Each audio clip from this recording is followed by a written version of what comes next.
सो हे guys, अभी हम problem solve करेंगे। Problem B, Codeforces round 1003। ठीक है, तो इसका प्रॉब्लम ए जो था बहुत बेसिक है। उसमें हमें बस देखना है कि लास्ट में अगर एस है तो उसको आई से रिप्लेस करना था। इसलिए मैं उसके लिए वीडियो अपलोड नहीं कर रहा हूँ, बस हम ये प्रॉब्लम समझ लेते हैं। ठीक है, तो इसमें हमें बेसिकली एक स्ट्रिंग दिया हुआ है।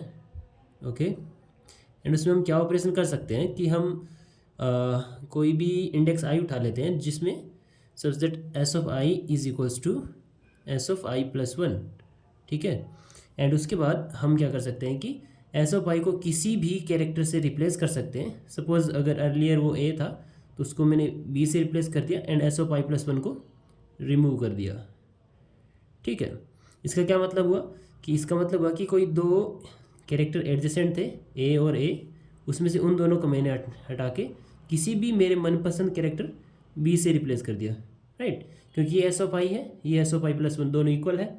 ठीक है, इक्वल है तो मैंने एक को रिमूव किया और दूसरे को मेरे मनपसंद कैरेक्टर से रिमूव कर दिया। ठीक है, और उसके बाद मुझे बताना है कि फाइनली हमारा जो स्ट्रिंग बचेगा वो मिनिमम कितनी लेंथ का होगा। ठीक है, मिनिमम कितनी लेंथ का होगा।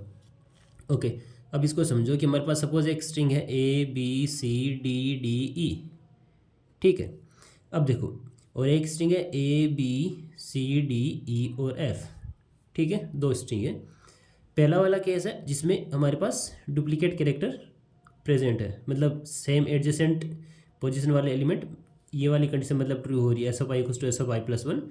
और दूसरी स्ट्रिंग है जिसके अंदर हमें कोई भी एक ऐसा पेयर नहीं मिल रहा है। ठीक है, तो इस केस में तो ऑफ कोर्स हम ये ऑपरेशन कर नहीं पाएंगे, तो इसका आउटपुट क्या होगा, सिंपल एन होगा। ठीक है, बट अगर हमें एटलीस्ट एक ऐसा पेयर मिल जाता है जिसमें S of I is equals to S of I plus one है, तब क्या आउटपुट होगा। तो मैं क्या करूँगा कि जैसे ही मुझे ये दोनों सेम मिले तो S of I plus one को तो रिमूव करना है और इसको हमें किसी भी कैरेक्टर से रिप्लेस करना है।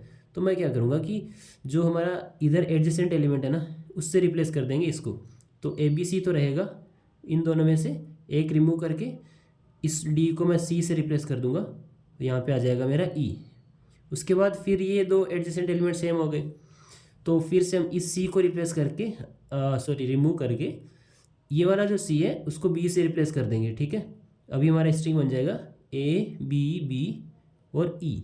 ठीक है, उसके बाद ये फिर से दो एडजेसेंट सेम हो गए।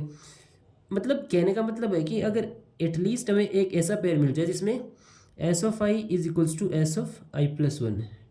ठीक है, तब हम उस स्ट्रिंग को रिड्यूस करके एकदम सिंगल कैरेक्टर तक लेके जा सकते हैं। अब देखो ये दोनों सेम है, तो एक को रिमूव करेंगे और इस बी को ए से रिप्लेस कर देंगे, तो यहाँ पे हमारे पास ये फाइनल बच गया। अब फिर से ये देखा एस ऑफ आई कुछ to S of I plus one, तो एक को रिमूव करेंगे S of I plus one को और इसको ई से रिप्लेस कर देंगे, तो फिर से हमारे पास लास्ट में डबल ई बच गया। तो दोनों इक्वल है, तो S of I plus one को रिमूव किया और इसको किसी भी मनपसंद कैरेक्टर सपोज एक्स इससे रिप्लेस कर दिया, तो लास्ट में हमारे पास एक सिंगल कैरेक्टर बचेगा। राइट, तो हमारा फाइनल कंक्लूजन यही है कि अगर हमें कोई एक एटलीस्ट ऐसा पेयर मिल जाए जिसमें एस ऑफ आई कुछ to S of I plus one है, तब हमारा आउटपुट होगा वन, अदरवाइज आउटपुट होगा एन।